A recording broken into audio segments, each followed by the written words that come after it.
وعن أم سلمة رضي الله تعالى عنها قالت أمزن أم سلمة رضي الله تعالى عنها থেকে বর্ণিত তিনি বলেন ما خرج النبي صلى الله عليه وسلم من بيتي إلا رفع طرفه إلى السماء আম্মাজান উম্মে সালামা বলেন আল্লাহর রাসূল যখনই আমার ঘর থেকে বের হইতেন আম্মাজান বলে যখনই আমার ঘর থেকে নবীজি বের হইতেন আল্লাহর রাসূল ঘর থেকে বের হওয়ার পর নিজের দুইটা চোখ আকাশের দিকে উঠাইতেন চোখ মোবারক আকাশের দিকে উঠায় দোয়া করতেন আল্লাহুম্মা ইন্নী আউযু বিক আল্লাহ আমি আপনার কাছে আশ্রয় চাই নবীজি দোয়া করে আল্লাহ আমি আপনার কাছে আশ্রয় চাই মিন আন আদিল্লা আমি কাউরে পথভ্রষ্ট করা থেকে নিজে পথভ্রষ্ট হওয়া থেকে আদিল্লা আও উদাল আল্লাহ আমি কাউরে পথভ্রষ্ট করা থেকে নিজে পথভ্রষ্ট হওয়া থেকে আপনার কাছে আশ্রয় চাই আপনি বলেন আমার নবীজি কাউরে পথভ্রষ্ট করতে পারে এটা আমরা কল্পনাও করতে পারি না নবীজি কাউরে পথভ্রষ্ট করেনি রাসূল নিজে পথভ্রষ্ট হওয়ার তো কোনো সম্ভাবনা নেই এই নবী প্রতিনিয়ত আল্লাহর রাসূল দোয়া করতেন আল্লাহ আমি কাউরে পথভ্রষ্ট করা থেকে নিজে পথভ্রষ্ট হওয়া থেকে আপনার কাছে আশ্রয় চাই হ্যাঁ নবীজির পথভ্রষ্ট হওয়ার কোনো সম্ভাবনা নাই কিন্তু আপনার আমার পথভ্রষ্ট হওয়ার সম্ভাবনা আছে না নাই বলেন আপনার আমার পথভ্রষ্ট হওয়ার সম্ভাবনা আছে যে কোনো সময় একটা মানুষ পথভ্রষ্ট হইতে পারে আমাদের মাদ্রাসার একজন হেফজখানার শিক্ষক ছিলেন উনি এক সময় হেফজখানায় পড়াইতেন ওনার ছাত্র আছে মাশাআল্লাহ অনেক ছাত্র এই গত কয়েকদিন আগে আমি এক মাহফিলে যাব বের হইছি হঠাৎ করে তাকায় দেখি রাস্তার পাশে ইনি দাঁড়ানো ইনার দাড়ি ছিল এত বড় বড় দাড়িগুলো কাটা ফেলছে একদম ঠিক হ্যাঁ জি হাফিজ সাহেব উনি হাফিজ সাহেব ছিলেন উনি হাফিজ সাহেব ওনার অনেক ছাত্র আছে পারিবারিক টেনশন আর যে কোনো কারণে ওনার হিতাহিত জ্ঞান চলে গেছে বাস দাড়ি কেটে ফেলছে যে কোনো সময় আপনার আমার পথভ্রষ্ট হওয়ার সম্ভাবনা আছে আল্লামা মুহাম্মদ আলী ইবনে মুস্তাফা আত-তানতাবি রাহিমাহুল্লাহ তার কিতাব আলী ফাতাওয়া আলী আত-তানতাবি ওইটার মধ্যে লিখছেন মিশরের একজন মুয়াজ্জিন ছিল মুয়াজ্জিন ইনি আগের জমানায় মসজিদের মিনারায় খালি মাইক ছাড়া আজান দেওয়া হতো মাইক ছাড়া ওই লোকের কণ্ঠ এত সুন্দর ছিল ইনি যখন আজান দিতেন ওনার মিনারার চতুর্পাশে মসজিদের চতুর্পাশে শত শত খ্রিস্টান আইসা দাঁড়ায়া থাকত ইনার কণ্ঠ শোনার জন্য কণ্ঠের আজান শোনার জন্য আল্লামা আলী মুহাম্মদ আলী ইবনে মুস্তাফা আত-তানতাবি রাহিমাহুল্লাহ লিখেন একদিন আজান দিতেছে আজানের মাঝখানে খ্রিস্টান এক সুন্দরী রূপসী মেয়ের দিকে তার নজর গেছে বাস এই মেয়ের দিকে সে মাইল হয়ে গেছে এখন এই মেয়ের ঘরের দরজায় কড়া নাড়তেছে মেয়ে আসছে প্রস্তাব দিছে বলতেছে না আপনি যে ধর্মে আছেন এই ধর্মে থাকলে আমারে পাবেন না এটা ছাড়তে হবে ইনি এই খ্রিস্টান মেয়ের জন্য ইসলাম ধর্মটা পর্যন্ত ছেড়ে দিছে আমি আপনাদেরকে যে বিষয়টা বুঝাইতে চাইলাম আপনার আমার যে কোনো সময় পথভ্রষ্ট হওয়ার সম্ভাবনা আছে নবীজির ছিল না এরপরেও আল্লাহর রাসূল প্রতিনিয়ত নবীজি ঘর থেকে বের হওয়ার আগে দোয়া করতেন আল্লাহ আমি কাউরে পথভ্রষ্ট করা থেকে নিজে পথভ্রষ্ট হওয়া থেকে আপনার কাছে আশ্রয় চাই বুখারীর বর্ণনা ওয়া আন আনাস ইবনে মালিক রাদিয়াল্লাহু তাআলা আনহু قال আনাস ইবনে মালিক রাদিয়াল্লাহু তাআলা আনহু থেকে বর্ণিত তিনি বলেন আন্না রাজুলান নাসরানিয়া এক খ্রিস্টান আতান নবী সাল্লাল্লাহু আলাইহি ওয়াসাল্লাম নবীজির দরবারে আসলো এই খ্রিস্টান আসছে নবীর কাছে পথভ্রষ্ট যে মানুষ হইতে পারে এটা আপনাদেরকে বুঝাই দিয়েছি এক লোক রাসূলের দরবারে আসলেন বলেন তো লোকটা মুসলমান না খ্রিস্টান খ্রিস্টান নবীর কাছে আসছে এসে ফাসলামা কালিমা পড়ে মুসলমান হয়ে গেছে মুসলমান হওয়ার পর রাসূলুল্লাহ সাল্লাল্লাহু আলাইহি ওয়াসাল্লামের সুহবতে থাকতে থাকতে নবীজির দরবারে থাকতে থাকতে আল্লাহর কোরআন তেলাওয়াত করতে শিখা গেছে এখন বেচারা কোরআন তেলাওয়াত করতে পারে। আনাস ইবনে মালিক বলে ফাকারা সূরাতুল বাকারা ওয়া আল ইমরান, শুধুই মাত্র আল্লাহর কোরআন দেখে দেখে পড়তে পারে না, কোরআনের সবচেয়ে বড় বড় দুইটা সূরা সূরাতুল বাকারা সূরা আলে ইমরান পর্যন্ত মুখস্থ করে ফেলল। সুবহানাল্লাহ, দুইটা বড় বড় সূরা মুখস্থ করে নবীরে শোনাইতে পারে। আল্লাহর রাসূল তারে ভালোবাসতে শুরু করলেন। আকানা ইয়াকতুবু লিন-নবী সাল্লাল্লাহু আলাইহি ওয়াসাল্লাম, নবীজি সাল্লাল্লাহু আলাইহি ওয়াসাল্লাম এই লোকটাকে এতটাই পছন্দ করলেন, নবীজি এত ভালোবাসতে শুরু করলেন। আনাস ইবনে মালিক বলে নবীজি ওই লোকটাকে ওহী লেখার দায়িত্ব পর্যন্ত দিয়ে দিলেন। সুবহানাল্লাহ, নাও তুমি ওহী লিখবা। যে কয়জন সাহাবী রাসূলের ওহীগুলো লিখতেন এদের অন্তর্ভুক্ত তারে করে দিয়েছে, যাও বেটা ওহী লিখবা। সেও কয়েকদিন নবীজির ওহী লিখছে। আনাস ইবনে মালিক বলে ভাগ্য তার কত খারাপ, পরিতাপের বিষয় হলো ফাআদা নাসরানিয়া, কয়েকদিন পরে লোকটা আবার ওহী লেখা বাদ দিয়া খ্রিস্টানদের এলাকায় চলে গেল, গিয়ে খ্রিস্টান হয়ে গেল। নাউজুবিল্লাহ বলেন। দেখেন বুঝেন, ছিল খ্রিস্টান, নবীজির কাছে আসছে, কালিমা পড়ছে, কোরআন শিখছে, দুইটা সূরা মুখস্থ করছে, ওহী লেখার দায়িত্ব পর্যন্ত পাইল, এরপরে আবার খ্রিস্টান হয়ে গেছে। শুধুই মাত্র খ্রিস্টান হয় নাই, সে তার এলাকায় ঘুরে আর বলে মা ইয়াদিরি মুহাম্মদ ইল্লা মা কাতাবতুলা, এই শোনো শোনো, মুহাম্মদ কিচ্ছু জানে না, মুহাম্মদ কিচ্ছু জানে না, আমি যা লিখে দিতাম এটা ছাড়া। নাউজুবিল্লাহ বলেন। ওই বেচারা কয়েকদিন ওহী লিখছে, বলতেছে আমি যা লিখতাম এটা ছাড়া মুহাম্মদ কিচ্ছু জানে না। কিসের নবী সে? আপনি বলেন। আল্লাহর রাসূলকে নিয়ে কেউ ঠাট্টা মস্করা করলে ওই মস্করাকারীর বিরুদ্ধে অ্যাকশন নেওয়ার ঘোষণাটা কে দিয়েছেন? আল্লাহ। আল্লাহ দিয়েছেন। সূরাতুল হিজরের মধ্যে আল্লাহ বলেন বিসমিল্লাহির রহমানির রহিম ইন্না কাফাইনাকাল মুস্তাহজিইন। আল্লাহ রাব্বুল আলামিন আল্লাহর রাসূলকে বলে দোস্ত আপনাকে নিয়ে কাফেররা ঠাট্টা মস্করা করে, আপনি মন ক্ষুণ্ণ হবেন না, মনে কষ্ট নিয়েন না, আপনার পক্ষ থেকে কাফেরদের বিরুদ্ধে অ্যাকশন নেওয়ার জন্য আমি আল্লাহই যথেষ্ট। সুবহানাল্লাহ বলেন। আল্লাহ বলে আমি আল্লাহই যথেষ্ট। এই লোক আল্লাহর রাসূলকে নিয়ে ঠাট্টা মস্করা করতে লাগলো, সে কিচ্ছু জানে না, আমি যা লিখে দিলাম এগুলো ছাড়া। ফামাতাহুল্লাহ, আল্লাহ পাক ওই লোকটারই মৃত্যু দিয়ে দিছে, সে মারা গেছে। খ্রিস্টান সম্প্রদায় ফাদাফানু, এদের নিয়ম অনুযায়ী তার দাফন করলো, যেহেতু সে খ্রিস্টান দাফন করছে। কিন্তু আশ্চর্যের বিষয় হইল বুখারীর বর্ণনা ওয়াকাদ লাফাযাতুল আরদ, পরের দিন সকালে খ্রিস্টানরা এসে দেখে এই বেচারার লাশ, যেটা তারা মাটির নিচে দাফন করে গেছিল, তার লাশ মাটির উপরে জমিন ফেলে দিছে, নিক্ষেপ করে দিছে। যা বেটা, তুই আল্লাহর রাসূলকে গালি দিছস, তোর মতো নাফরমানকে আমরা আমাদের বুকে পেটে রাখতে চাই না, যাও, ফেলে দিছে। খ্রিস্টানরা পরের দিন দেখে কিরে লাশ দাফন করে গেলাম, লাশ দিয়ে উপরে। সব খ্রিস্টানরা বলতে লাগলো হাযা ফি'লু মুহাম্মদ ওয়া আসহাবি, এটা মুহাম্মদের কাজ। নাউজুবিল্লাহ বলেন। মুহাম্মদের সাথীদের কাজ। এরা রাত্রে এসে আমাদের এই খ্রিস্টান লোকের লাশটা উপরে উঠাইছে। পরের দিন তারা কবর আরো খনন করছে, এরপরে আবার দাফন করছে। তৃতীয় দিন সকালে আইসা দেখে লাশ জমিনের উপরে। এরা বলতে লাগলো এটা মুহাম্মদের কাজ, তার সাথীদের কাজ। নাউজুবিল্লাহ।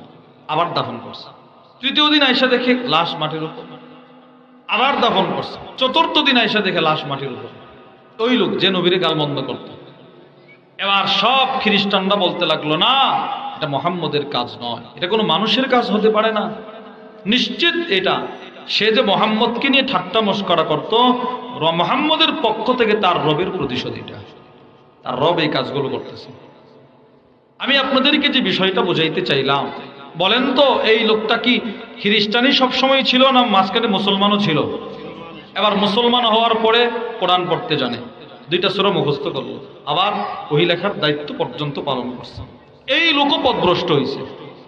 এজন্য আল্লাহর রাসূল নিজে দোয়া করে, আল্লাহ আমি কাউকে পথভ্রষ্ট করা থেকে, নিজে পথভ্রষ্ট হওয়া থেকে যেই রসুলের পথভ্রষ্ট হওয়ার কোনো কল্পনাও করা যায় না। আল্লামা আব্দুল ফাত্তাহ আবু গুদ্দা রাহিমাহুল্লাহ তার বিখ্যাত কিতাব আর রাসূলুল মুআল্লিম ওয়া আসালিবুহু ফিত তা'লিম, ওই কিতাবের মধ্যে লিখেছেন ওয়াকাদ আরসালাল্লাহু তাআলা বা'দাল ইস্তিখলাস ওয়া তাহহারাহু মিনাল আদনাস। পথভ্রষ্ট বলতে যা যা পৃথিবীর মানুষ বুঝতে পারবে, যা যা বুঝতে পারবে না, পৃথিবীর আগের যত পথভ্রষ্টতা, পৃথিবীর পরের যত পথভ্রষ্টতা, সবগুলো থেকে আল্লাহ নিজের কুদরতি হাতে আল্লাহর রাসূলকে হেফাজত করছে। আর এই নবী দোয়া করে, আল্লাহ আমি কাউরে পথভ্রষ্ট করা থেকে, নিজে পথভ্রষ্ট হওয়া থেকে আপনার কাছে আশ্রয় চাই। বিষয়টা কোথায়? বিষয়টা হলো নবীজির তো সম্ভাবনা নাই, আমার সম্ভাবনা আছে। আমি যে কোনো সময় পথভ্রষ্ট হইতে পারি, আপনি যে কোনো সময় পথভ্রষ্ট হইতে পারেন। ওই যেন পথভ্রষ্ট না হন, আল্লাহর কাছে দোয়া করা, এই দোয়া সব সময় করা।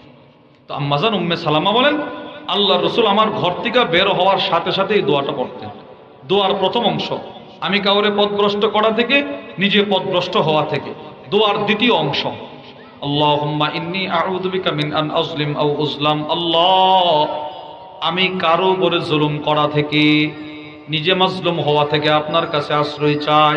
নবীজি দোয়া করেন। আপনি বলেন, রাসূলের ব্যাপারে যেমন পথভ্রষ্ট হওয়ার নিসবত করা অসম্ভব, ঠিক ওই রকম নবীজি কারো উপরে জুলুম করতে পারে এটা আমরা কল্পনা করতে পারি না। পৃথিবীর সমস্ত জুলুম দূর করছে নবীজি। আল্লামা আবু আব্দুর রহমান আল ওয়াদিঈ রাহিমাহুল্লাহ তার বিখ্যাত হাদিসের কিতাব as-sahihul musnad mimma laysa fi as-sahihayn মধ্যে হাদিস নিয়ে আসছে। ওয়া আন উম্মি সালামা রাদিয়াল্লাহু তাআলা আনহা قالت আম্মাজান উম্মি সালামা রাদিয়াল্লাহু তাআলা আনহা বলেন, পৃথিবীতে যত জুলুম ছিল সব জুলুম দূর করেছে আল্লাহর নবী। আর সেই নবী দোয়া করে, আল্লাহ আমি যেন কারো উপরে জুলুম না করি। পৃথিবীর জুলুম কেমন ছিল? আম্মাজান উম্মে সালামা বলেন, লাম্মা নাযালনা আরদাল হাবশা, সাহাবাদের জামাত যখন প্রথম হিজরত করে হাবশায় গেল, হাবশার বাদশা নাজাশী সাহাবাদেরকে ডাকলেন, ডেকে প্রশ্ন করলেন, কোন দেশ থেকে আসছো? আরব থেকে আসছি। তোমাদের আরবের কি অবস্থা? ভালো না। জুলুম জুলুম জুলুম। কেন? কুন্না কওমান আহলা জাহিলিয়া। সাহাবাদের পক্ষ থেকে জাফর ইবনে আবি তালেব বলে, বাদশা আমাদের আরবে শুধু জুলুম চলে, শুধু জুলুম। না'বুদুল আসনাম, আমরা মূর্তি পূজা করে আল্লাহর সাথে জুলুম করি। ওয়ানাকতাউল আরহাম, আত্মীয়তার বন্ধন ছিন্ন করে আত্মীয়তার সাথে জুলুম করলাম। ওয়ানুসি উল জিওয়ার, প্রতিবেশীকে কষ্ট দিয়ে প্রতিবেশীর উপরে জুলুম করি। ওয়ায়াকুলুল কাবিয়্যু মিন্নাত দাঈফ, আমাদের মধ্যে যারা প্রভাবশালী এরা অসহায়দের উপরে জুলুম করে। তাহলে আল্লাহর সাথেও জুলুম, আত্মীয়তার সাথে জুলুম, প্রতিবেশীর সাথে জুলুম, দুর্বলদের উপরে সবলদের জুলুম। জুলুমে জুলুমে আমাদের আরবের সমাজ ছিল নিমজ্জিত। হাত্তা বাআসাল্লাহু ইলাইনা রাসূলাম মিন্না, আল্লাহ আমাদের জুলুম দূর করার জন্য কুল কায়নাতের সর্বশ্রেষ্ঠ নবীকে আমাদের দেশে পাঠায়া দিলেন। সুবহানাল্লাহ। নবীজি আসছে, এসে এই সব জুলুম দূর করছে, সব জুলুম নবীজি দূর করছে। আল্লাহর রাসূল শুধুই মাত্র মানুষের উপর থেকে জুলুম দূর করে নাই, আল্লাহর নবীজি হাইওয়ানাতের উপর থেকেও জুলুম দূর করছেন। সুবহানাল্লাহ বলেন। নবীজি হাইওয়ানের উপর থেকেও জুলুম দূর করছেন। কখনো কখনো বাকহীন পশু, হাইওয়ান, এরা এসে নবীজির কাছে বিচার দিত, ইয়া রাসূলুল্লাহ আমার উপরে জুলুম হইতেছে, আপনি বিচার করেন। আবু দাউদ শরীফের বর্ণনা। ওয়া আন আব্দুল্লাহ ইবনে জাফর রাদিয়াল্লাহু তাআলা আনহুমা قال, হযরত আব্দুল্লাহ ইবনে জাফর রাদিয়াল্লাহু তাআলা আনহুমা থেকে বর্ণিত, তিনি বলেন, আরদাফানি রাসূলুল্লাহ সাল্লাল্লাহু আলাইহি ওয়াসাল্লাম খালফাহু যাতা ইয়াউমিন। আব্দুল্লাহ ইবনে জাফর বলে, নবীজি সাল্লাল্লাহু আলাইহি ওয়াসাল্লাম একদিন নিজের বাহনের পিছনে আমারে আদর করে বসাইলেন। সুবহানাল্লাহ বলেন। নবীজির বাহনের পিছনে এই ছোট্ট সাহাবী আব্দুল্লাহ ইবনে জাফরকে বসাইছে। আব্দুল্লাহ ইবনে জাফর বলে, ফা আসররা ইলাইয়া হাদিসান লা উহাদ্দিসু বিহি আহাদান নাস, আল্লাহর রাসূল আমার কাছে একটা গোপন কথা বললেন, এই শর্তে যেন কথাটা আমি কারো কাছে না বলি। এবার আব্দুল্লাহ ইবনে জাফর বলতে লাগলেন, ওয়া কানা আহাব্বু মাস্তাতারা বিহি রাসূলুল্লাহ সাল্লাল্লাহু আলাইহি ওয়াসাল্লাম লিহাজাতিহি হাদাফান আও হাইশা নাখলিন।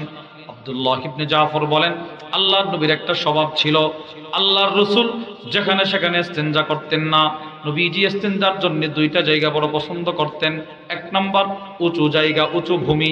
দুই নাম্বার এমন বাগান, যে বাগানের চতুর্পাশে ঘন ঘন গাছ লাগানো থাকে। এই দুইটা জায়গা নবীজি ইস্তেনজার জন্য খুব পছন্দ করতেন। এক নাম্বার উঁচু ভূমি, উঁচু জায়গা। দুই নাম্বার এমন বাগান, যে বাগানের চতুর্দিকে বেশি গাছ, যেন বাহির থেকে ভিতর না দেখা যায়, ভিতর থেকে বাহির না দেখা যায়।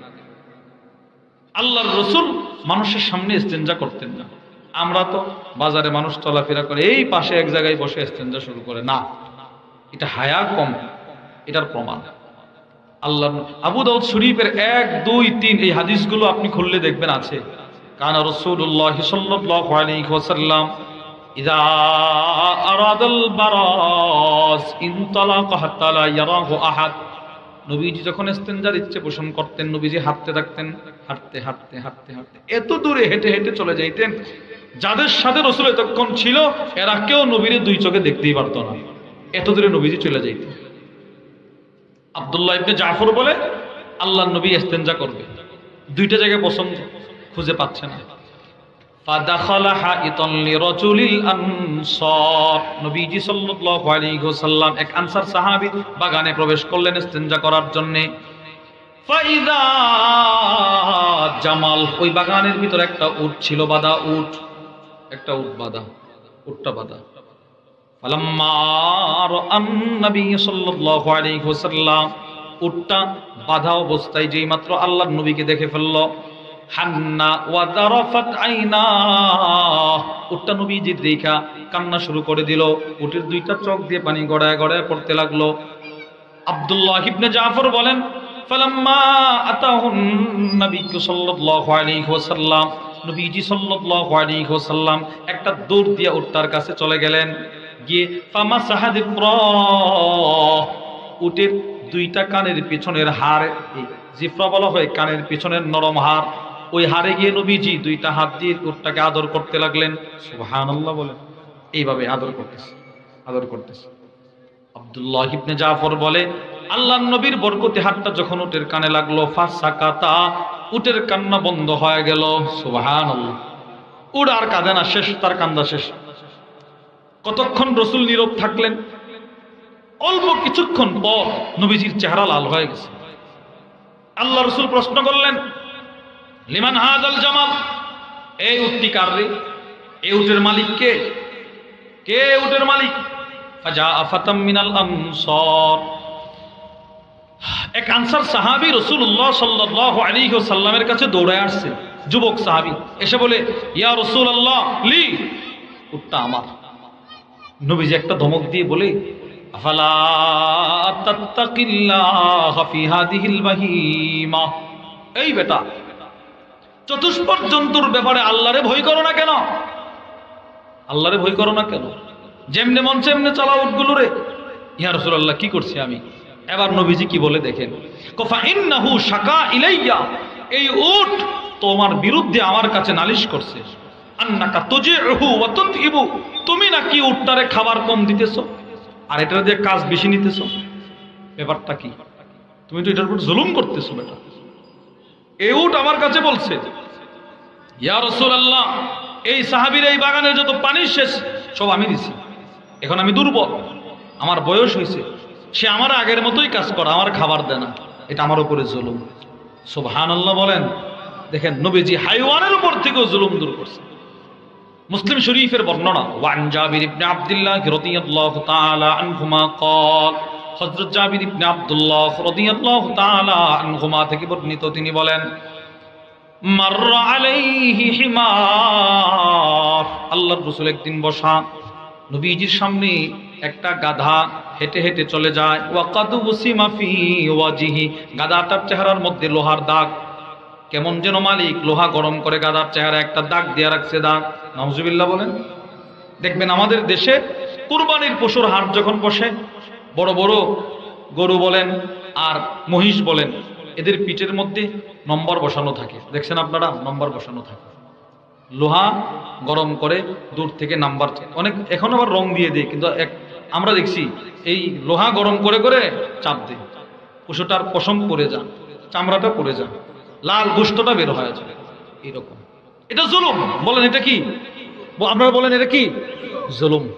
জুলুম এটা। 1 2 3 1 2 3 এইরকম নম্বর আছে, বাস চাপ দিই, হালকা করে চাপ দিয়ে দিই, না এটা ঠিক না, জুলুম হয়। অনেকে হাল চাষ করতে করতে এদিক দিয়ে গোশত বের করে ফেলে, না এটাও জুলুম। আপনি চিকিৎসা করেন, এটা এই জায়গা ভালো করেন, এইটার উপরে ক্ষত বিক্ষত, এটার উপরে আবার আপনি হাল চাষ করতেছেন, জুলুম। আল্লাহর রসুল এই গাধার চেহারার দাগটা দেখে নবীজি কান্না শুরু করছে। আল্লাহর রসুল বলে, লানাল্লাহ, আল্লাহর লানত ওই ব্যক্তির উপর, আল্লাযী ওয়াসামা ফি ওয়াজহি, যে এই গাধাটার চেহারার মধ্যে লোহার দাগ দিল, তার উপরে আল্লাহর লানত। নাউজুবিল্লাহ বলেন। নবীজি বলতেছে, মুসলিম শরীফের বর্ণনা, قال رسول الله صلى الله عليه وسلم دخلت امرأة النار في هراء। আল্লাহর রাসূল বলেন, একটা বিড়ালকে কষ্ট দেওয়ার কারণে এক মহিলা জাহান্নামে গেছে। বিড়ালকে কষ্ট দিয়েছে, রাবাতাতহা, বিড়ালটারে বেঁধে রাখছিল, ওয়ালাম তুতইমহা, কোনো খাবার দেয় নাই, হাত্তা মাতাত, বিড়ালটা মারা গেছে। আল্লাহর রাসূল বলেন, বিড়ালটারে কষ্ট দেওয়ার কারণে মহিলাটা জাহান্নামে গেল। অপরদিকে কুকুরের সাথে ভালো আচরণ করছে, একটু দয়া করছে, একটু দয়া, একটু রহম করছে। আল্লাহ পাক যে কুকুরটার উপর একটু দয়া করছিল তারে মাফ করে জান্নাতি বানায় দিয়েছে। বুখারীর বর্ণনা। ওয়ান আবি হুরায়রা রাদিয়াল্লাহু তাআলা আনহু قال, আবু হুরায়রা রাদিয়াল্লাহু তাআলা আনহু থেকে বর্ণিত, قال رسول الله صلى الله عليه وسلم, নবীজি সাল্লাল্লাহু আলাইহি ওয়াসাল্লাম ইরশাদ করেন, বাইনামা রাজুলুন ইয়ামশি বিতরিকিন ইস্তাদা আলাইহিল আতশ। আল্লাহর রাসূল বলেন, এক ব্যক্তি রাস্তা দিয়ে হাঁটতেছেন, তার বড় পানির পিপাসা লাগলো। লোকটা মনে করেন মরুভূমি দিয়ে হাঁটতেছে, খুব পানির পিপাসা, কাতরাইতেছে, যেন মারা যাবে, জীবনের মায়া ছেড়ে দিছে, নৈরাশ। আল্লাহর নবী বলেন, ফাওয়াজাদা বিরা, অল্প কিছু দূর যাওয়ার পর সে একটা পানির কুয়া পাইল, কুয়া, মিষ্ট পানির কুয়া। মিষ্ট পানি বলতে চিনির মিষ্টি, এই মিষ্টি নেই যে পানিটা, এটারে বলে মিষ্ট পানি। আরবে এই রকম পানি পাওয়া খুব কষ্ট, লবণাক্ত পানি মিলে, লোনা পানি, কিন্তু এই পানিটাকে বলে মিষ্ট পানি। এই পানির কুয়া আল্লাহ তাআলা কুদরতভাবে দিয়ে দিতেন কখনো কখনো। এই লোক হাঁটতে হাঁটতে পানির পিপাসায় মারা যাবে, ঠিক সেই মুহূর্তে তাকায় দেখে একটা মিষ্ট পানির কুয়া। ফানাজালাল বেইর, সে লাফ দিয়ান এই কুয়ায় নামছে, ফাশারিবা, পানি পান করলো, তার পিপাসা যেটা ছিল শেষ, পানি পান করছে। এবার পানি পান করার পর সে কুয়া থেকে উঠছে। আল্লাহর রাসূল বলেন, ফাইযা কালবুন ইয়ালহাত ইয়াকুলু সারা মিনাল আতশ, লোকটা পানি পান করে ওইটা দেখে একটা কুকুর পিপাসায় কাতরাইতেছে, তার জিহ্বাটা বের করে হাঁপাচ্ছে। কুকুরটা হাইওয়ান, সে রুদ্রের আলোতে পাথর চিকচিক করে, সে মনে করে পানি, কুকুরটার জিহ্বাটা দিয়ে পাথরে চাটতেছে, পানি মনে করে পাথরে চাটে। আবার যখন গরম তার অনুভূত হয়, সে আবার জিহ্বাটা নিয়ে সরায় ফেলে, হায় হায় আমি যে পাথরে জিহ্বা দিলাম রে, আবার মনে করে পানি, আবার চাটে। এই কষ্ট করতেছে, এক তো পানির পিপাসা, আবার গরম পাথরে জিহ্বা দিয়ে চাটে পিপাসার কারণে। আল্লাহর রাসূল বলেন, এই লোক যে একটু আগে পানির পিপাসায় কাতরাচ্ছিল, সে বলতেছে, লাকাদ বালাগা হাদাল কালবা মিনাল আতশ বিসতুল্লাযী কানা বালাগবি, হায় হায়, না একটু আগে আমার যেমন পিপাসা লেগেছিল, বোধহয় এই হাইওয়ানটারই পিপাসা, এই কুকুরটার সেই পিপাসা লাগছে। পার্থক্য, আমি তো আমার হাত দিয়ে রশি বেয়ে বেয়ে কুয়ায় নামতে পারছি, পানি পান করতে পারছি, কুকুরটা পানি কেমনে পান করবে? আল্লাহর রাসূল বলেন, এই লোক আবার পিছনে আসছে, কুয়ায় নামছে, নিজের চামড়ার মোজাগুলো খুলে এইটা দিয়ে পানি ভরছে। এখন পড়ছে মুসিবতে, যদি দুটা মোজার পানি হাতে ধরে তো এক হাত দিয়ে রশি বেয়ে বেয়ে উপরে ওঠা অসম্ভব, উঠতে পারে না। আর দুনো হাত দিয়ে রশি ধরলে পানি ভর্তি মোজা নিয়ে উঠতে পারবে না। আল্লাহর নবী বলেন, সুম্মা আমসাকাহু বিফি, নিজের মোজাগুলো পানি ভরার পর সেই মোজাগুলোর মুখে নিজের দাঁত দিয়ে কামড় দিল। সুবহানাল্লাহ বলেন। নিজে কামড় দিছে, কামড় দিয়ে দুইটা হাত দিয়ে রশি বেয়ে বেয়ে পানি নিয়ে আসছে। ফাসাকাল কাল, কুকুরটা পানি পান করছে, পানি পান করাইছে। আল্লাহর রাসূল বলেন ফাশাকারাল্লাহ ফাগফারা লাহ, সে আল্লাহর শুকরিয়া আদায় করলো, সাথে সাথে আল্লাহ তাআলা তার জিন্দেগীর গুনাহগুলো ক্ষমা করে দিলেন। তাহলে আপনি বলেন হাইওয়ান জানোয়ারের উপর থেকেও জুলুম দূর করছে আমার নবীজি, করছে কিনা বলেন? যেই রাসূল মানুষের উপর থেকেও জুলুম দূর করছে, আরবে কন্যা সন্তানের উপরে জুলুম চলতো, নবীজি দূর করছে। মানুষকে দাস দাসী বানায় রাখা হতো, নবীজি জুলুম দূর করছে। প্রভাবশালীরা দুর্বলদের উপরে জুলুম করত, রাসূল দূর করছেন। যেই নবী সব জুলুম দূর করলেন, ওই রাসূল যখনই নিজের ঘর থেকে বের হইতেন, আম্মাজান উম্মে সালামা রাদিয়াল্লাহু তাআলা আনহা বলেন, নবীজি ঘর থেকে বের হওয়ার সাথে সাথে আকাশের দিকে তাকায় বলতেন, আল্লাহ আমি যেন কারো উপরে জুলুম না করি, নিজেও যেন জুলুমের শিকার না হই। আপনি বলেন আমার নবীজি জুলুমের এত ভয় করতেন, রাসূল জুলুমের ভয়াবহ পরিণতিকে এত ভয় করতেন, নিজে জুলুম তো করার কোনো সম্ভাবনা নাই, এরপরে নবীজি দোয়া করতেন। তাহলে এবার বলেন, এক নাম্বার যারা জুলুম করবে এদেরকে আল্লাহ হেদায়েত দিবে না। বলেন এক নাম্বার যারা জুলুম করবে এদেরকে আল্লাহ হেদায়েত দিবে না। দুই, যারা জুলুম করবে এরা কখনো সফলতা অর্জন করতে পারবে না। তিন, যারা জুলুম করবে এরা রাসূলের সুপারিশ পাবে না। চার, যারা জুলুম করবে এদের উপরে আল্লাহর লানত। পাঁচ, যারা জুলুম করবে এদের দুনিয়া বরবাদ। ছয়, নবীজি কি ভয়াবহ জুলুমটা, কি ভয়াবহ অপরাধ হলে নবীজি এটার থেকে প্রতিদিন আল্লাহর কাছে ক্ষমা চাইতেন। বলেন সাত নাম্বার। এখন একটা প্রশ্ন করব, আপনারা উত্তর দিবেন। সমস্ত নবীদের যত উম্মত ছিল, ওই উম্মতের ভিতরে সবচাইতে দামি উম্মত হলো আবু বকর সিদ্দিক রাদিয়াল্লাহু তাআলা আনহু। আপনারা কি একমত? ইমাম ইবনে কাসির রাহিমাহুল্লাহ তার বিখ্যাত কিতাব ইখতিসার উলুমিল হাদিস, উলুমে হাদিস সংক্রান্ত কিতাব, ওই কিতাবের মধ্যে নিয়ে আসছে আবু বকর সিদ্দিক রাদিয়াল্লাহু তাআলা আনহু ইনি শুধুই মাত্র সমস্ত নবীদের উম্মতের ভিতরে মানুষের ভিতরে শ্রেষ্ঠ নয়, আবু বকর আফদালুল খালকি বাদাল আম্বিয়া, সমস্ত নবীদের পরে কুল কায়নাতের মধ্যে সর্বশ্রেষ্ঠ মানুষ আবু বকর সিদ্দিক, সর্বশ্রেষ্ঠ নবীদের পরে মাখলুকাত যত আছে সবার ভিতরে। এবার দেখেন, বলেন তো উম্মতের ভিতরে সর্বশ্রেষ্ঠ ব্যক্তির নাম কি? বলেন সবাই, বলেন কি? আবু বকর সিদ্দিক। এবার আরেকটা কথা শুনেন, সমস্ত নবীদের ভিতরে সবচাইতে দামি নবী আমাদের নবী মুহাম্মদুর রাসূলুল্লাহ সাল্লাল্লাহু আলাইহি ওয়াসাল্লাম। এবার দেখেন বুখারীর বর্ণনা, আবু বকর সিদ্দিক আসলেন নবীজির দরবারে, উম্মতের সর্বশ্রেষ্ঠ মানুষটি আসলেন নবীদের সর্বশ্রেষ্ঠ নবীর কাছে, এসে বলে আল্লিমনি দুআআন আদউ বিহি ফি সালাতি ইয়া রাসূলুল্লাহ, আমাকে এমন একটা দোয়া শিখায়া দেন যে দোয়াটা আমি নামাজের মধ্যে পড়ব, নামাজে। সুবহানাল্লাহ বলেন। বুঝছেন, উম্মতের সর্বশ্রেষ্ঠ মানুষ আবু বকর সিদ্দিক আসলেন সর্বশ্রেষ্ঠ নবীর কাছে, এসে বলতেছেন আমার এমন একটা দোয়া শেখায়া দেন, দোয়াটা পড়ব নামাজে। নামাজ হলো সর্বশ্রেষ্ঠ ইবাদত। সুবহানাল্লাহ বলেন। তাহলে সর্বশ্রেষ্ঠ উম্মত সর্বশ্রেষ্ঠ নবীর কাছে আসছে, সর্বশ্রেষ্ঠ ইবাদত নামাজে একটা দোয়া পড়বে। এখন নিশ্চিত এই দোয়াটা, যেই দোয়াটা রাসূল শিখাবেন, এই দোয়ার ভিতরে যেই বিষয়টা থাকবে ওই বিষয়টাও গুরুত্বপূর্ণ। বিষয়টাও কি? এবার নবীজি বলেন আবু বকর নামাজে পড়বা? বলে জি। কুল, তুমি পড়বা আল্লাহুম্মা ইন্নী যালামতু নাফসি যুলমান কাসীরা, আল্লাহ আমি আবু বকর নিজের উপরে অনেক জুলুম করেছি, আল্লাহ আমি আবু বকর নিজের উপরে অনেক জুলুম করেছি। দেখেন সিদ্দিক আকবরের মতো ব্যক্তি বলতেছে আল্লাহ আমি নিজের উপরে জুলুম করছি, জুলুম আমি জুলুম করছি। ইমাম নববী রাহিমাহুল্লাহ আল মিনহাজের মধ্যে লেখেন ইত্তাফাকা আহলুস সুন্নাতি ওয়াল জামাআ আলা আন্না আফদালাহুম আবু বকর সিদ্দিক, সমস্ত সাহাবাদের ভিতরে সর্বশ্রেষ্ঠ সাহাবী আবু বকর সিদ্দিক। আর এই লোক বলে আল্লাহ আমি নিজের উপরে জুলুম করছি। বিষয়টা কোথায় দেখেন আপনি, নবীজি শেখাইতেছে আপনি বলবেন আপনি জুলুম করছেন। তাহলে বলেন জুলুম ছোট অপরাধ না বড় অপরাধ? বলেন ছোট না বড়? বড়। এই জুলুম তিন প্রকার। বলেন জুলুম কত প্রকার ভাই? সবাই বলেন না কত প্রকার? সহিহুল জামের বর্ণনা, ক্বালা রাসূলুল্লাহ সাল্লাল্লাহু আলাইহি ওয়াসাল্লাম আয-যুলমু সালাসা, আল্লাহর রাসূল বলেন জুলুম তিন প্রকার।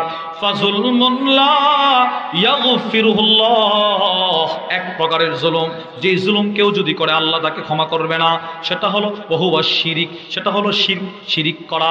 যেমন আল্লাহ কোরআনুল কারীমের মধ্যে বলেন, ওয়া ইয ক্বালা লুকমানু লিবনিহি ওয়া হুয়া ইয়াইযুহু ইয়া বুনাইয়া লা তুশরিক বিল্লাহ। লুকমান হাকিম তার সন্তানকে নসিহত করতে গিয়ে বলল, সন্তান, বাবা তুমি কিন্তু আল্লাহর সাথে কাউকে শরীক করবা না। ইন্নাশ শিরকা লাযুলমুন আযীম, কেননা শিরিক হলো জঘন্য জুলুম। বলেন নাউজুবিল্লাহ। শিরিক সবচাইতে জঘন্য জুলুম, এটা আল্লাহ কখনোই ক্ষমা করবে না। সূরাতুন নিসার মধ্যে আল্লাহ বলেন, বিসমিল্লাহির রাহমানির রহিম, ইন্নাল্লাহা লা ইয়াগফিরু আন ইউশরাকা বিহি ওয়া ইয়াগফিরু মা দুনা যালিকা লিমান ইয়াশা। আল্লাহ রাব্বুল আলামিন বলে, বান্দা তোমার শিরিকের জুলুম ছাড়া যত ধরনের গুনাহ তুমি করবা, ওইগুলো আমি আল্লাহ ইচ্ছা করলে ক্ষমা করতে পারি। সুবহানাল্লাহ। কিন্তু শিরিকের গুনাহ নিয়ে আসলে কিন্তু ক্ষমা করব না। তাহলে শিরিক তিন প্রকার, জুলুম তিন প্রকার। এক নাম্বার শিরিক। বলেন এক নাম্বার কি?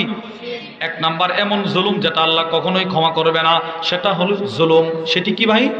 জুলুম। দুই নাম্বার ফাযুলমুন ইয়াগফিরুহুল্লাহ, এমন জুলুম যেই জুলুম করলে আল্লাহ ক্ষমা করবেন। সেটি কি?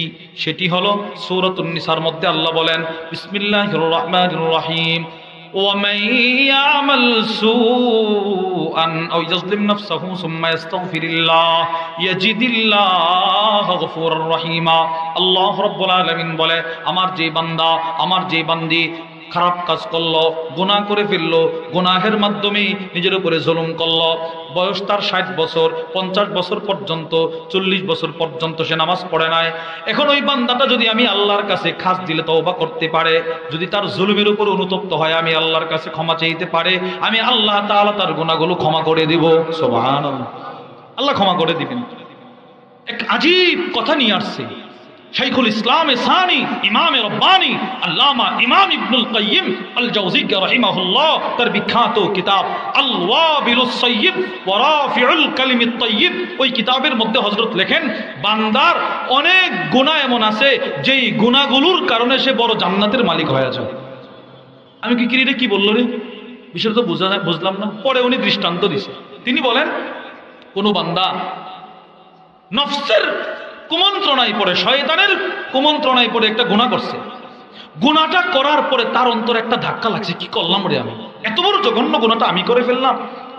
এই গুনাহের উপরে অনুতপ্ত হয়ে সে আল্লাহর কাছে এমন একটা তওবা করছে, তার গুনাহটা আল্লাহ এমন নেক দ্বারা পরিপূর্ণ করে দিল, যেই নেক আমল তারে আল্লাহর জান্নাতে নিয়ে গেছে। ফাউলাইকা ইউবাদদিলুল্লাহু সাইয়্যাতিহিম হাসানাত। একটা দৃষ্টান্ত শুনলে আপনারা বুঝবেন। মুসলিম শরীফের বর্ণনা, ওয়ান বুরাইদা রাদিয়াল্লাহু তাআলা আনহু قال, নবীজির সাহাবী বুরাইদা বলেন, জাআ মাইজ ইবনে মালিক আল আসলামী রাদিয়াল্লাহু তাআলা আনহু ইলা রাসূলিল্লাহি সাল্লাল্লাহু আলাইহি ওয়াসাল্লাম। এক সাহাবী নাম তার মাইজ আসলামী নবীজির দরবারে আসলো, এসে বলতে লাগলো, ইয়া রাসূলুল্লাহ তাহহিরিনি, ওগো আল্লাহর রাসূল আমারে পবিত্র করেন। নবীজি বুঝছেন সে কোনো একটা অপরাধ করছে, কোনো একটা গুনাহ করছে।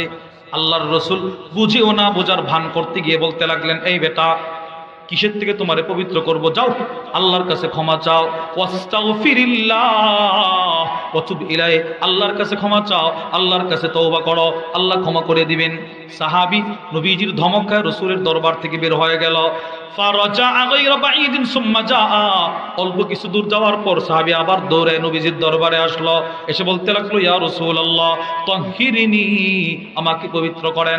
আল্লাহর রাসূল বলে, যাও বেটা যাও, আল্লাহর কাছে ক্ষমা চাও, আল্লাহর কাছে তওবা করো, আল্লাহ ক্ষমা করে দিবেন। সাহাবী আবার দৌড়ে চলে গেলেন। ফারাজা গায়রা বাঈদিন সুম্মা জাআ, অল্প কিছু দূর যাওয়ার পর সাহাবী আবার দৌড়ে আসলেন, এসে তৃতীয়বার বলতে লাগলেন, ইয়া রাসূলুল্লাহ তাহহিরিনি, আমাকে পবিত্র করেন। নবীজি আবার ধমক দিলেন, আবার চলে গেল। এবার চতুর্থবার আসলো, হাত্তা ইদা কানাতির রাবিআ, চতুর্থবার নবীজির দরবারে আসার পর নবীজি সব সাহাবাদেরকে উদ্দেশ্য করে বলতে লাগলেন, সবার সামনে তারে বলতে লাগলেন, ফিমা উতাহহিরু, কোন জিনিস থেকে তোমারে পবিত্র করব, বারবার তুমি আমার কাছে কায়দা কায়দা বলতেছো তোমারে পবিত্র করার জন্য, একটু বলো তো তুমি কি অপরাধ করছো, কোন জিনিস থেকে তোমাকে পবিত্র করব। সাহাবী দুইটা চোখের পানি ছেড়ে দিয়ে বলতে লাগলেন, ইয়া রাসূলুল্লাহ মিনাজ জিনা আমি শয়তানের কুমন্ত্রণায় পড়ে জিনা করে ফেলেছি। ইয়া রাসূলুল্লাহ, জঘন্য একটা অপরাধ আমি করে ফেলেছি, কারণ জিনা হলো সবচাইতে জঘন্য অপরাধ। মুসলিম শরীফের বর্ণনা, আব্দুল্লাহ ইবনে মাসউদ রাদিয়াল্লাহু তাআলা আনহু থেকে বর্ণিত, তিনি বলেন, সাআলতু রাসূলুল্লাহ সাল্লাল্লাহু আলাইহি ওয়াসাল্লাম আইয়ুদ যামবি আযম ইনদাল্লাহ। আব্দুল্লাহ ইবনে মাসউদ বলে, আমি নবীজির কাছে প্রশ্ন করলাম, ইয়া রাসূলুল্লাহ, সবচাইতে জঘন্য অপরাধ কোনটি? আল্লাহর রাসূল বলেন, আনতা জাআলা লিল্লাহি নিদ্দান ওয়া হুয়া খালাকাক, যে আল্লাহ তোমাকে সৃষ্টি করলেন ওই আল্লাহর সাথে কাউকে শরীক করা। সাহাবী প্রশ্ন করলেন, এরপরে কোনটা সবচেয়ে জঘন্য অপরাধ? নবীজি বললেন, আনতা কুতুলা ওয়ালাদাক মাখাফাতা আন ইয়াতামা মাক, নিজের সন্তানকে নিজে জবাই করা, জন্ম নিয়ন্ত্রণ করা, এই ভয়ে সন্তান বেশি হইলে খাবার দেব কোত্থেকে, এই ভয়ে সন্তানকে হত্যা করা। সাহাবী আবার প্রশ্ন করলেন, ইয়া রাসূলুল্লাহ, এরপরে সবচেয়ে জঘন্য অপরাধ কোনটি? আল্লাহর রাসূল বলেন, আনতুজানি হালিলাতা জারিক, প্রতিবেশীর স্ত্রীর সাথে জেনা করা, জেনা ব্যভিচার করা, যে কারোর সাথে জেনা ব্যভিচার করা সবচেয়ে জঘন্য অপরাধ। এই জন্য মায়েস বলতে লাগলেন, ইয়া রাসূলুল্লাহ, তিনবার ফিরায় দিলেন, এ তো আমার মনে শান্তি নাই। কেন জানেন? আমি সবচাইতে জঘন্য অপরাধটা করে ফেলেছি, জেনা করেছি। আল্লাহর রাসূল উপস্থিত সাহাবাদেরকে উদ্দেশ্য করে বলতে লাগলেন, আবিহি জুনুন, ও সাহাবারা, আমার মনে হয় মায়েস পাগল হয়ে গেছে, পাগল হয়ে গেছে। চারবার তারি ফিরাইয়া দিলাম, সবার সামনে এসে বলতেছে সে নাকি জিনা করছে, পাগল নাকি। ফাউখবিরা আন্নাহু লাইসা বিমাজনুন, সব সাহাবারা বলতে লাগলেন, না ইয়া রাসূলুল্লাহ, মায়েস পাগল নয়, মায়েস সুস্থ, মায়েস ভালো। এবার আল্লাহর রাসূল বলেন, যদি পাগল না হয়ে থাকে, আশারিবা খামরা, তাহলে বোধহয় মদ পান করছে। আমি রাসূল তিনবার তাকে ফিরাইয়া দিলাম, সে আমার দরবার ছাড়ে না। সে আয়েশা বলে সে নাকি জিনা করছে। আমি ফিরিয়ে দিছি। আমি ফিরিয়ে দেওয়ার অর্থ হলো, তুমি কোনো না কোনো একটা অপরাধ করছো, আমি বুঝছি। যেহেতু অপরাধটা আল্লাহ প্রকাশ করে নাই, তুমি আল্লাহর কাছে ক্ষমা চাও, আল্লাহ ক্ষমা করে দিবে। আপনার জিন্দগিতে যেই গুনাহ আছে, যেগুলো এখনো কেউ জানে না, বুঝতে হবে আল্লাহ আপনারে ভালোবাসতেছে, ওইগুলোর জন্য আল্লাহ দরজা খুলে রাখছে। তুই আমার কাছে ক্ষমা চা, আমি তোর গুনাহগুলো ক্ষমা করে দিব। নবীজি বলে, এটা চারবার ফিরিয়ে দিলাম। সে বলে, এ নাকি কি জিনা করছে, পাগল নাকি? কোনা পাগল না, মদপান করছে। এক আনসার সাহাবী দাঁড়াইল, ফাস্তানকাহু, মায়েজের মুখের কাছে এই সাহাবী তার নাকটা নিয়ে ঘ্রাণ নিল। ফালাম ইয়াজিদ মিন রিহা খামরিন, সাহাবী বলতে লাগলেন, ইয়া রাসূলুল্লাহ, মদপান করে নাই, কারণ তার মুখে কোনো মদের দুর্গন্ধ নাই, মদপান করে নাই। আল্লাহর রাসূল এবার আমারা ফারুজিমা, রাসূল বলেন, ঠিক আছে, যেহেতু সুস্থ মস্তিষ্কের মানুষ, পাথরের আঘাত করো। ইনারে পাথরের আঘাত করলো, পাথরের আঘাতে এই সাহাবী মারা গেলেন। ইনার এন্তেকালের পর সব সাহাবারা দুই ভাগে বিভক্ত হয়ে গেছে। মসজিদ নববীর সাহাবারা দুই ভাগে বিভক্ত। এক ভাগ সাহাবী বলতে লাগলেন, ফাকানান নাসু ফিহি ফিরকাতাইন, একদল বলে ইনি জাহান্নামী, আরেক দল বলে ইনি জান্নাতি, লাকাদ হালাকা, সে ধ্বংস হয়ে গেছে। আরেক দল বলে না, সে জান্নাতি, তার চাইতে সুন্দর তওবা হতে পারে না। এইভাবে দুদল সাহাবারা তর্ক বিতর্কে লিপ্ত। কয়দিন? 3 দিন, 1 2 3, 3 দিন পরে নবীজি আসছে, এসে বলে, কি হলো, এত হট্টগোল কিসের, আওয়াজ কিসের? সাহাবারা বলে, ইয়া রাসূলুল্লাহ, ইনারা বলতেছেন সে নাকি জাহান্নামী, আর ইনারা বলতেছে সে নাকি জান্নাতি। আল্লাহর রাসূল বলে, শোনো, লাকাদ তাবা তাওবা, আমার এই সাহাবী মায়েস এমন একটা তওবা করছে, উকতুলনি বিল হিজারা, আমার হাতে পাথর দিয়ে বলতেছে, ইয়া রাসূলুল্লাহ, এই পবিত্র সেই পবিত্র না, এই পাথরটা দিয়ে আমারে আঘাত করে মেরে ফেলেন, এতে আমি জিনাহের গুনাহ থেকে মুক্তি পাবো। নবীজির হাতে পাথর দিয়ে, আমার কাছে পাথর দিয়ে সে আমার কাছ থেকে পবিত্র হয়েছে। তার এই একটা তওবা যদি আমার উম্মতের সমস্ত নারী পুরুষকে বন্টন করে দেওয়া হয়, সবাই এক সাহাবীর তওবা দিয়ে জান্নাতে যাওয়ার জন্য যথেষ্ট। এইটাকে বলছে আল্লাহ তাআলা। নিজের উপরে জুলুম। নামাজ পড়েন নাই, বেগানা নারীর ছবি দেখছেন, মোবাইলে টেলিভিশনে নর্তকীর নাচ দেখছেন, গান দেখছেন, এইগুলো যা দেখছেন নিজের উপরে জুলুম। নামাজ পড়েন নাই, নিজের উপরে জুলুম। হালাল পথে চলেন নাই, নিজের উপরে জুলুম। মেয়েটা পর্দায় চলে নাই, নিজের উপরে জুলুম। বিবি পর্দায় থাকে নাই, নিজের উপরে জুলুম। এই জুলুমগুলো আল্লাহ ক্ষমা করবে কেউ যদি দিল থেকে আল্লাহর কাছে ক্ষমা চাইতে পারে। এই জন্যে এই জুলুম থেকে আমরা আল্লাহর কাছে ক্ষমা চাইবো তো ইনশাআল্লাহ। আল্লাহ আমাদের সকলকে যে কথাগুলো বললাম, সেই কথাগুলোর উপর আমাকে আপনাকে সকলকে আমল করার তৌফিক দান করেন। সুবহান রাব্বিকা রব্বিল ইজ্জাতি আম্মা ইয়াসিফুন ওয়া সালামুন আলাল মুরসালিন ওয়ালহামদুলিল্লাহি রাব্বিল আলামিন। আসসালামু আলাইকুম ওয়া রাহমাতুল্লাহি ওয়া বারাকাতুহু।